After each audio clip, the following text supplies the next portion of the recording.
Hello, my name is Zachary. I'm from Group 4 and I will be introducing you to the members we interacted with. So, they are from the Philippines, St. Columbian College, Pagadian City. This is their school, it's very nice. St. Columbian College is a private Catholic institution in the city of Pagadian. Established in 1957 as the St. Columbian School by members of the Missionary Society and the Sisters of St. Paul, initially only offering high school programs. SCS opened for college enrollment in 1963. Some fun things about them. They have an iconic Panak Diet greeting. Sorry for butchering it.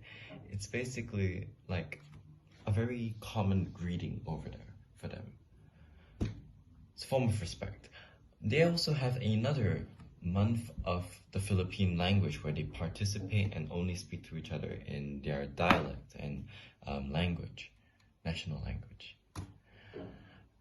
Next, we have one of the other festivals, which is Panak Diet Festival, which is their founding anniversary, where they dress up and perform huge events and parades. I'll be introducing the members we interacted with. First up, we have Eligen Sumisai. He's their leader. He's very charismatic, energetic, eager to share. Next, we have Angelique. She's very patient and kind. Next, Raymark. He knows how to keep a conversation going. He's a pretty good guy. Next, Mylene. She is very accepting and adaptable. Finally, we have Trisha. She's surprisingly good at Scribble.io. And now I will pass it on to my next member. From Temasek Polytechnic, we have Zach as our leader, Rolling, Hongfeng, Mabel, and myself. We'll be talking about quality education, or UNSDG number 4. Goal 4 ensures inclusive and equitable quality education and promotes lifelong learning opportunities for all. So although Goal 4 has 7 targets, I only shortlisted 2 which were the most relevant for St. Columbian College. Firstly, by 2030, ensure equal access for all women and men to affordable and quality technical, vocational, and tertiary education, including university. By 2030, substantially increase the number of youth and adults who have relevant skills, including technical and vocational skills, for employment, decent jobs, and entrepreneurship. So in the Philippines, the COVID-19 crisis has impacted education in a number of ways. Firstly, schools around the country have closed due to the pandemic, and this makes education not accessible to all anymore due to blended learning. There's also a lack of access to the internet and technology at home, and because there's no work to provide for the family due to fears of contracting COVID-19, education is not the top priority for the parents right now.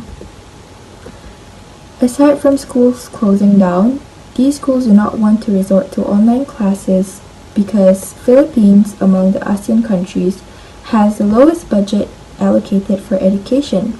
2 out of 10 colleges perform online classes because of slow internet and lack of monetary funds.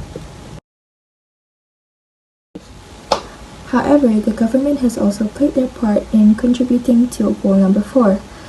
The first example would be the Universal Access to Quality Tertiary Education Act that was passed in 2017. It is a law in the Philippines that institutionalized free tuition and exemption from other fees in state universities and colleges and local universities and colleges.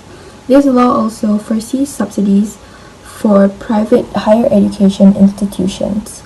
This intends to give underprivileged Filipino students a chance to earn a college degree. Secondly, we have the budget for education. The government was mandated by the Philippine Constitution to allocate the highest proportion of its budget to education.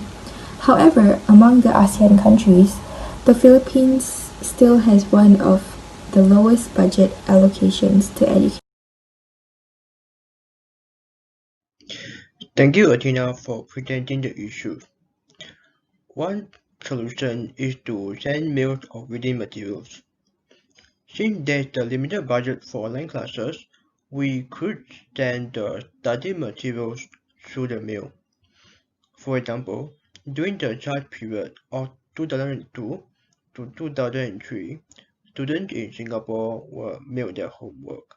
This was because there was no school portal and students were forbidden from going to school.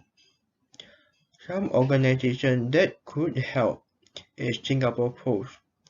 They could cooperate with the relevant authorities in Philippines to create a system that can mail study materials to students. Moving on, one of the issues is the cost of laptop in the Philippines may be too costly, around 6,000 to 8,000 pesos, or too laggy to be effectively used. We could organize a campaign to collect all laptops to donate to our counterparts in the Philippines. Another suggestion to this cost of laptop issue is to utilize the TV or radio. Teachers and schools could use this platform to teach students. We could also get Singaporeans to donate TV or videos to our counterparts in the Philippines. Now, I will pass on the time to Rolling to discuss more solutions to the issues faced by our counterparts in the Philippines. Thanks, Hongfeng. I'm Rolling. Now I'm going to talk about our third solution. Since their power supply ranges on time, because we've experienced this when a few of our Philippines counterparts disconnected halfway due to the power supply disruptions, so we could try to implement a kind of modular activities.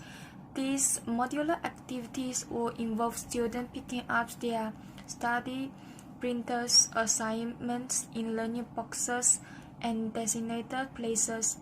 Once the assignments are completed, students will return to the learning boxes and deposit their assignment. The large amount of printed documents may be overwhelming. This means some schools may not have enough printers or papers.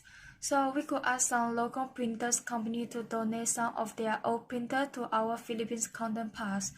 Also, we could create a campaign to ask other Singaporeans to donate their old printers or raise funds to buy new printers for them. Yes, that is our e-finance video. Thank you.